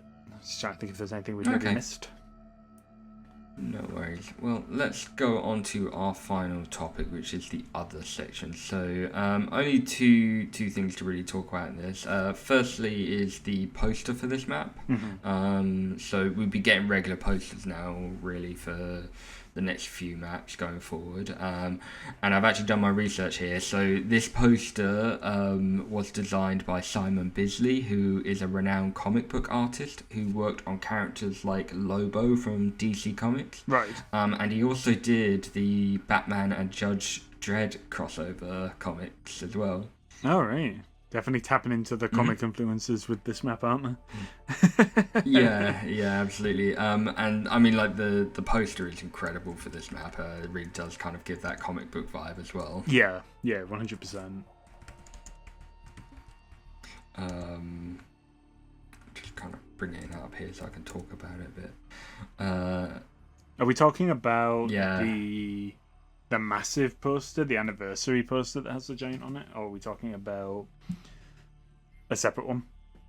Because I'm talking about the original one, the one that was given away at San Diego Comic-Con. Right. I'll quickly have a look because I don't think I've seen that one in quite a while. The anniversary one, I don't. Yeah, there was like a. Was that the 10-year anniversary one? Yes. No, not that one. Yeah, no, not that one. It's the original giant poster. Right. I'll have a quick look then. I totally forgot they had one for this map. I just remember seeing the intro and being enthralled with that. Oh yeah, I see. Smart. How dare content creators get this and we don't? I know. The absolute sin of it. It's. I mean, I love how chaotic it is. Like, there's so much going on. Like, I love that Takeo is kind of reaching over Nikolai to slice a zombie. Oh yeah, and we've got like zombies falling from the ceiling as well. The dogs are coming down from the ceiling. And I know. I'm guessing you're looking at it as well. Like, I love in the background you see zombies like crawling and coming out of the teleporter. Like, that's sick. It is, yeah. Should have had a dog coming out the teleporter. There you go. It's such a cool poster. And as we said before, it's a real shame that Treyarch and Activision don't merchandise this stuff, because I think they would make an absolute doddle on official merch like this. Oh yeah, for sure. But can we talk about the issue of false advertising? Since when is Richtofen using not one Mauser, but dual wielding them. Huh? Come on, then. Josh, if you wanted to talk about false advertising, we could bring up the Remington that's in Origins intro cutscene. I don't even remember if we did mention it, actually. We might have. I think we mentioned it, but no, I agree with you. Yeah, the Mauser would have been such a cool pistol to bring forward into like the Black Ops 3. I would take anything over the MR6. Good grief. Yeah. Man. Would you say and then the MR6 is the worst pistol in the entire out of all the zombies games? What pre Cold War? In general. In general, I mean, it's hard to say with Cold War onwards because obviously you've got your loadout systems. So I can't really. True. Well, classic zombies then. Yeah. It's either the MR6 or I wasn't really fan of the not the Strife but the revolver from Black Ops 4. Oh yeah, the Welling. Yeah, that one wasn't too bad. Yeah, that's the one. If we're factoring in other zombies as well, I would say the Atlas 45. Oh, fuck that. Yeah, no, that's absolute rock bottom right there. I would sooner take the SMR as a starter weapon. Yeah, the Atlas 45, it just looks clunky, it sounds rubbish. Not good. No bueno. Yeah. No, it's dreadful. Okay, let's kind of wrap up here. So we've got the trailers as well for the map. One of them was the intro cutscene, but then we also had the gameplay trailer. Yes. So do you want to start with the? Well, I was going to say both, but I suppose we've got the trailer. We've already talked about. We've already spoken about the intro cutscene. Yeah. So, yeah, the gameplay trailer is really cool. I mean, it's standard fare, to be honest. I love the character quotes in it though towards the end, especially that part of where Nikolai is kind of like saying that maybe they can finally go home. Mm-hmm. If only they knew, eh? Mm-hmm. Yeah. But yeah, it is a great trailer. Like you said, the music on it's really good as well. It's like sells this really epic feel to it. It's very well done. Mm-hmm. I do really like the trailer. I like the accusatory quotes that Richtofen receives at the end, which is going to be a constant thread throughout the rest of this season, which drove me up the wall back when when this season first came out. I was like, please just stop whinging about him all the time. It's just like where they don't trust him and like Nikolai though demand like what? Oh, go on. No. It's just like I'm just kind of like running on your train of thought there. Oh right, I was just saying Nikolai though was particularly egregious beyond the rest of them. The rest of them didn't trust him either, but they were more lenient. But Nikolai just dragged him against the coals every 5 minutes for absolutely anything that happened, and I was just like, please stop. Yeah, he was particularly insufferable in GK. Yes, GK in particular. Oh my god. That's how I choose to remember him, so I always criticise him for like how he acts in Black Ops 4 when he's in control with the Quinorium. I'm like, not so easy, is it? yeah, exactly. So good. Aye. Okay, let's wrap this episode up then with our closing thoughts. So, but it's only an hour and 45 minutes. Well, do you want to talk about the lighting and visual design for like another 2 hours? True.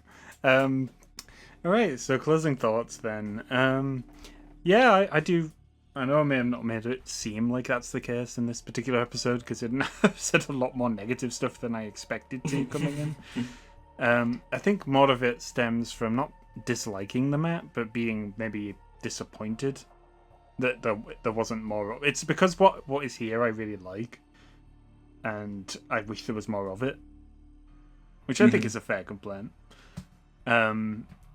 I think what they did with what they had has been really good. I do really enjoy playing it. Like I say, if you just want casual zombies, this was your only option until Zombies Chronicles, to play classic zombies and just have fun and not have to worry about doing a million things in the background. And I think that was really cool. Just, being able to have those two experiences. I think if we'd gotten the giant without Shadows of Evil, I think it would have been different. I probably wouldn't have been quite as optimistic about it. But as it is, as a bonus map, it's hard to judge it as anything else than being just a little add-on. So in that lens, I think it's really, really quite solid. Yeah, I did really quite enjoy it. What about you? Yeah, no, I love this map. It really, like, especially with the mess that Shadows was in the beginning, though, as I said, I didn't experience much of that, to be honest. But this map was a really welcome reprieve from the complexity of Shadows. Yes. And I think, I agree with you. If it was just this map, then it would have been a bit of an issue. But I think it kind of carries on that precedent that Black Ops 2 set with having the more kind of complex main map and then the casual kind of bonus map that we'd see kind of going forward. This, obviously, the Shadows in this map, then you got 9 to Voyage or Classified to Blood of the Dead and so on and so forth. So yeah, I think it works perfectly for what it's meant to be there for. I don't agree, obviously. That doesn't. At this point's a bit moot now, but I didn't agree with it being locked just behind the season pass. I think that was a bit cruel. But yeah, no, I love the this, as I said multiple times, this feels like a fully realized Riese. Yes, yeah, it really does. It's got all the trimmings from Black Ops 3 that we've come to love, so it's just the Riese, but with some more modernizations, which I think, who's going to complain about that? Tighter gameplay, exactly. But it's a map that you like. So where's the issue?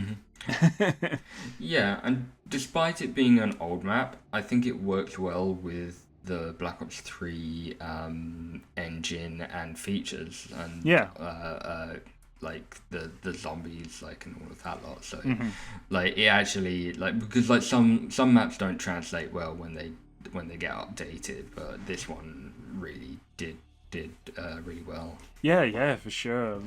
I think it's what was actually my main point in the ranking video when we did that, where I talked about how I liked that Black Ops 3 with Chronicles, it gives you both types of experiences now. So if you want to play the more advanced ones, you have the main Black Ops 3 season, and, well, I was going to say the Giant, but I suppose the Giant's more in the latter category. But then if you want simple zombies, you can play both. It's literally is the definitive experience, in my opinion, because of that. Because you have both. I would say, I don't think I would view Black Ops 3 overall as highly if it didn't have Chronicles. I think without Chronicles, Black Ops 1 would have probably been my favourite. Yeah. Having that, having those two, coexisting styles, side by side, is what really made it worth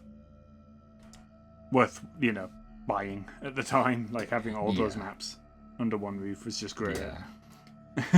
Yeah, I mean, there's a reason that when I can afford it, Black Ops 3 is going to be the first Call of Duty that I buy back on PC. Oh yeah, for sure.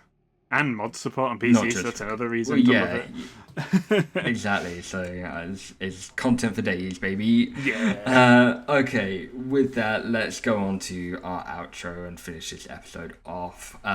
So, next episode of Undead Ramblings, we are going to take a pause, like I mentioned at the top of the episode. We're going to take a pause on the Black Ops 3 zombies, and we're going to have a bit more of a casual chat about Josh's and my love for music and how that inspired Josh to start the channel. It's kind of off the back of what we were talking about towards the tail end of last episode, but we're going to go into a bit more of a casual chat, a bit more of an interviewy kind of thing. So it can be quite casual. As I said, the reason is because we need a more chill episode to be able to record while my in-laws are over. And then the episode after that will return to your regularly scheduled program and discuss how we're suckers for medieval castles in Eisendrache. Gotta love it. Yeah, absolutely. I'm not going to forget the meme this time. As always, like, share, subscribe, and ring the bell so you don't miss another episode. And you can also catch me at Mr. Hughes95 on Instagram. With that, I'll sign off and I'll leave Josh with the closing comments. Alright, so as usual, we'd love to hear what you think about the stuff we talked about today in the comments, if you're inclined to do so. As usual, we also have the Twitter and Blue Sky in the description, and building up on that from last time, the description does work. Links are now back in action again. It must have just been a quirk, I guess. So there should be links in this one. I still have to retroactively add them back to the previous one, but I'll do that at some point. I think. I promise. So yeah, if you want to join that or the Discord, you can find all that in the description. And so we'll see you in the next one then, hopefully. All right. See ya.